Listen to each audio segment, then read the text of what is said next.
அது ஒரு பெரிய கட்டிட வேலை. அங்க இருக்கக்கூடிய ஒரு மரச்சட்டத்தை ஒரு 3 பேர் தூக்க முடியாம தூக்கிட்டு போறாங்க. எதிரிலேயே ஒரு நபர் நின்று இதை இப்படி தூக்கு அப்படி தூக்குன்னு இன்ஸ்ட்ரக்ஷன் கொடுக்கறாரே தவிர அவங்களுக்கு உதவுறதுக்கு இவர் தயாராவே இல்லை.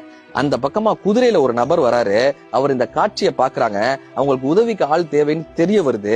இவர் உடனே குதிரையில இருந்து இறங்கி வேகமா போய் அவங்களுக்கு ஒரு தோல் கொடுக்கறாரு. அந்த மரச்சட்டத்தை இறக்கி வச்சிடறாங்க. இப்ப இவர் இந்த சூப்பர்வைசரை பார்த்து கேட்கிறாரு, நீங்க இந்த முதலையே இந்த உதவியை செஞ்சிருந்தா அவங்க அப்பதே எடுத்து வச்சிருப்பாங்களான்னு. இவர் சொல்றாரு, நான் சூப்பர்வைசர், நான் மேலதிகாரி, நான் போய் எப்படி அதை தூக்க முடியும்? இப்ப அவர் சிரிச்சுக்கிட்டே சொன்னாராம், இனிமே இப்படி ஏதாவது ஒரு உதவி தேவைப்பட்டுச்சுன்னா என்னைய கூப்பிடுங்க, நான் தூக்கிட்டு வந்து கொடுக்கறேன்றாங்க. இதெல்லாம் சொல்றதுக்கு நீ யாரு கேட்டாங்க. நீங்க சூப்பர்வைசர். நான் சூப்பர்வைசருக்கெல்லாம் சூப்பர்வைசர் இந்த நாட்டினுடைய அதிபர் ஜார்ஜ் வாஷிங்டன் அவர் சொன்னாரா.